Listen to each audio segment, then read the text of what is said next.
야곱의 전능자 하나님에 대해서 생각해 보고 있습니다. 벌써 세 번에 걸쳐 생각해 보았죠. 자, 야곱의 전능자 하나님은 어떤 하나님이셨습니까? 첫 번째로 도무지 사랑받을 자격이 없는 자라 할지라도 품어주시고 용서해 주시고 사랑해 주시는 그런 사랑의 하나님이었다.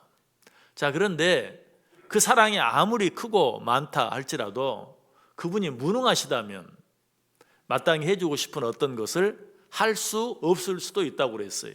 그러나 야곱의 전능자 하나님은 어때요? 사랑만 많으신 것이 아니라 하기를 원하시는 모든 일을 하실 수 있는 전능하신 하나님. 그래서 시인은 야곱의 하나님을 야곱의 하나님이라고만 말하지 아니하고 야곱의 전능자라고 말하고 있다라고 말씀드렸어요. 그리고 한 가지 더 생각해 보았죠.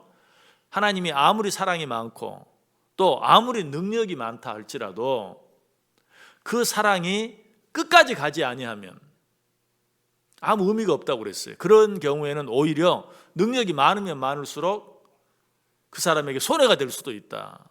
그렇죠? 어떤 사람이 나를 사랑하다가 중간에 그만두어 버린다면, 그런데 그 사람의 능력이 많다면, 하고 싶은 일은 뭐든지 할 수 있는 사람이라면 내게 어때요? 큰 위협이 되고 손해가 될 수 있어요. 그러나 야곱의 전능자 하나님은 어떻다? 사랑이 많으시고 전능하실 뿐만 아니라 한 번 하신 약속은 끝까지 지키시는 진실하신 분이시다. 그러므로 이 하나님이 우리를 사랑한다고 하셨으면, 이 하나님이 우리를 지켜주겠다고 하셨으면, 이 하나님이 우리를 보호해 주겠다고 하셨다면 우리는 염려할 것이나 걱정할 것이 아무것도 없다라고 말씀드렸어요. 자, 그런데 야곱의 전능자 하나님의 모습 속에는 지금까지 생각해본 이 세 가지 모습에 또 한 가지 아주 중요한 모습이 있어요. 그 모습은 시편 146편 5절부터 7절까지의 말씀 속에 잘 나타나 있는데요, 제가 한번 읽어드려 볼게요. 야곱의 하나님을 자기의 도움으로 삼으며 여호와 자기 하나님에게 자기의 소망을 두는 자는 복이 있도다. 여호와는 천지와 바다와 그 중에 만물을 지으시며 영원히 진실함을 지키시며 억눌린 사람들을 위해 정의로 심판하시며 줄인 자들에게 먹을 것을 주시는 이시로다. 여호와께서는 갇힌 자들에게 자유를 주시는도다. 아멘. 자, 이 말씀 속에 나타난 야곱의 전능자 하나님의 또 한 가지 모습은 무엇인가? 정의로 심판하시는 하나님이시다. 정의로우신 하나님이시다. 다른 말로 하면 공의로우신 하나님이시다라는 것이, 지금까지 우리가 생각해 본 대로 하나님이 아무리 사랑이 많으시고 또 아무리 능력이 많으시고 또 아무리 진실하시다 할지라도 우리가 한 잘못을 절대로 못 본 채 하고 그냥 지나가시지는 않아요. 왜? 하나님은 공의로우신 분이시기 때문에, 하나님은 정의로우신 분이시기 때문에. 그래서 하박국 선지자는 하박국 1장 13절에서 주께서는 눈이 정결하심으로 악을 참아 보지 못하시며 패역을 참아 보지 못하신다라고 말하고 있어요. 또 한 구절이 있는데 우리 같이 한번 읽어볼까요? 욥기 8장 3절 말씀 우리 같이 읽겠습니다. 하나님이 어찌 정의를 굽게 하시겠으며 전능하신 이가 어찌 공의를 굽게 하시겠느냐. 아멘. 하나님이 사랑이 많으시다고 해서, 또 하나님이 능력이 많으시다고 해서, 또 하나님이 진실하시다고 해서 정의와 공의를 무시하시겠느냐? 그렇지는 않다. 그럴 수는 없다라고 말하고 있어요. 자, 이 모습을 우리는 하나님께서 야곱을 어떻게 살아가셨는가 하는 것을 통해서 또 알 수 있어요. 야곱은 하나님의 사랑과 진실하심에 의해 약속의 축복을 받았어요. 많은 잘못을 저질렀음에도 불구하고 하나님이 그를 축복해 주시겠다고 약속하셨기 때문에 하나님이 그 약속을 지키셨고, 그로 말미암아 야곱은 축복을 많이 받았어요. 그러나 그렇다고 해서 그가 잘못한 것들이 다 없어진 것은 아니에요. 하나님이 약속하신 대로 약속의 축복을 받는 과정 속에서도 야곱은 자기가 잘못한 그 죄값을 치러야만 했어요. 그 대가를 치러야만 했어요. 자, 먼저 그는 고향 땅에 살다가 자기가 한 잘못으로 인해 어때요? 부모와 같이, 형제와 같이 살지도 못하고 멀리 떠나서 생명부지의 땅 하란에 가서 살게 되었죠.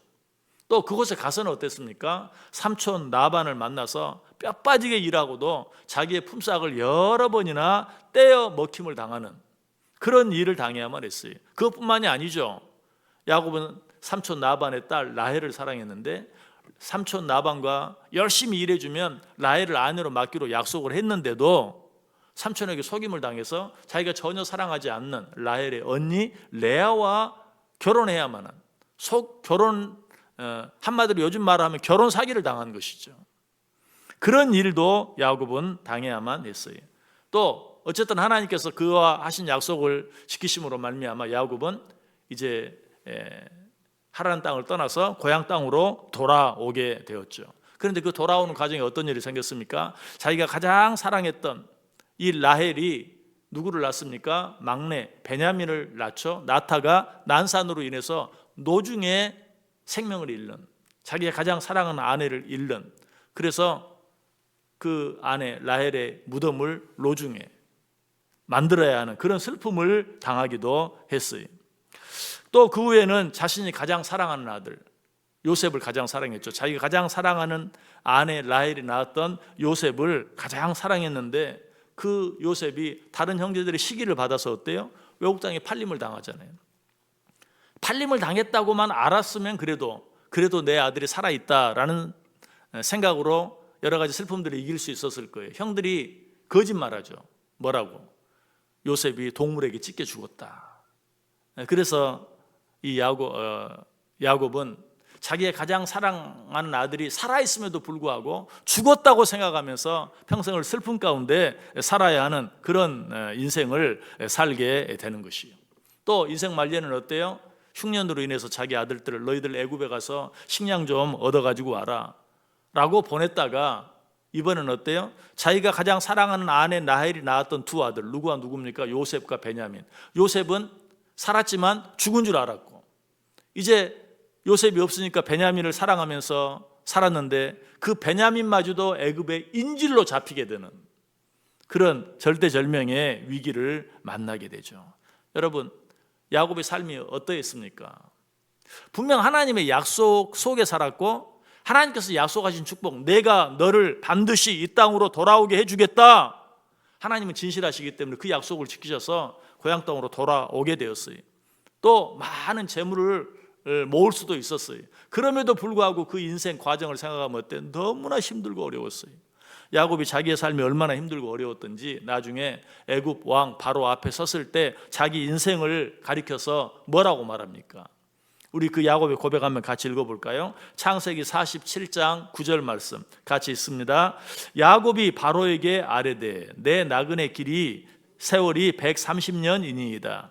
내 나이가 얼마 못 되니 우리 조상의 나그네 길의 연조에 미치지 못하나 험악한 세월을 보내었나이다 하니. 자, 야곱이 자기 인생을 가리켜서 뭐라고 말해요?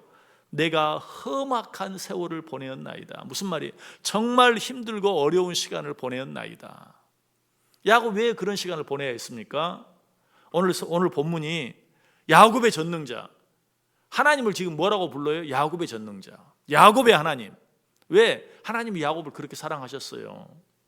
그리고 하나님께서 야곱과 한 약속을 끝까지 지키셨어요. 그래서 하나님을 뭐라고 불러요? 야곱의 전능자, 야곱의 하나님이라고 부르는데 야곱이 왜 그렇게 험악한 삶을 살아야만 했습니까? 자기 자신이 저지른 잘못 때문에.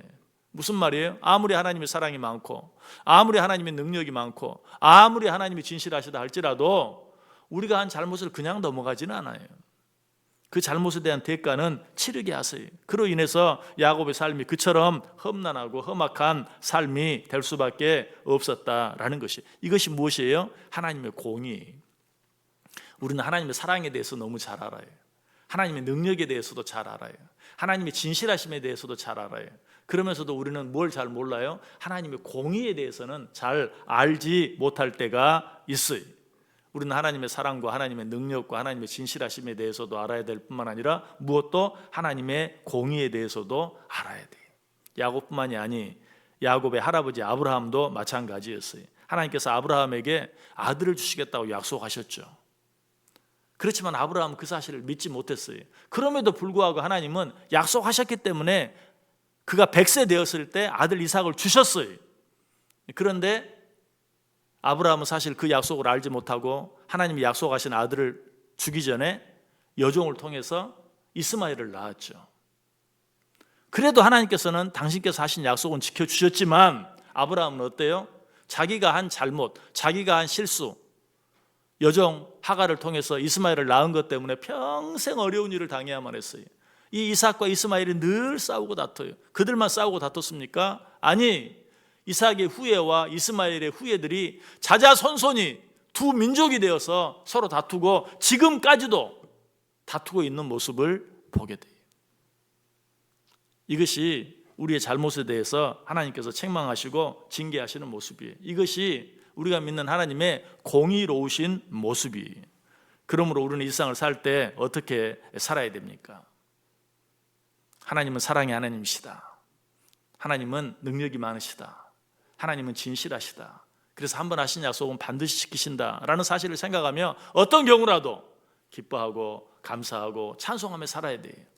그러나 그것으로만 끝날 것이 아니라 동시에 우리 하나님은 공의의 하나님이시다. 정의의 하나님이시다 라는 사실도 생각하면서 어때요? 한편으로 두렵고 떨리는 마음으로 살 수 있어야 돼요. 이것이 진정한 신앙생활이에요. 하나님을 생각하면서 기뻐하고 감사하고 찬송하며 사는 것과 동시에 다른 한편으로는 어때요? 두렵고 떨리는 마음으로 살아갈 수 있는, 이것이 진정한 믿음이요, 이것이 진정한 신앙생활이다. 오늘 하루 어떻게 살기를 원하십니까? 사랑이 많으신 하나님, 능력이 많으신 전능하신 하나님, 진실하셔서 한 번 하신 약속은 반드시 지키시는 하나님, 그 하나님으로 말미암아 기뻐하고 감사하고 찬송하며 사세요. 동시에 하나님은 우리의 잘못을 절대로 그냥 못 본 채 하시고 그냥 지나가지 못하신다는 사실을 기억하면서 어떤 마음으로? 두렵고 떨리는 마음으로, 그것이 경건이 두렵고 떨리는 마음으로 살아갈 수 있는 저 여러분 다 될 수 있기를, 그래서 하나님께서 우리에게 하신 약속을 온전히 받아 누리며 살아가는 저 여러분 꼭 될 수 있기를 주님의 이름으로 간절히 축원합니다.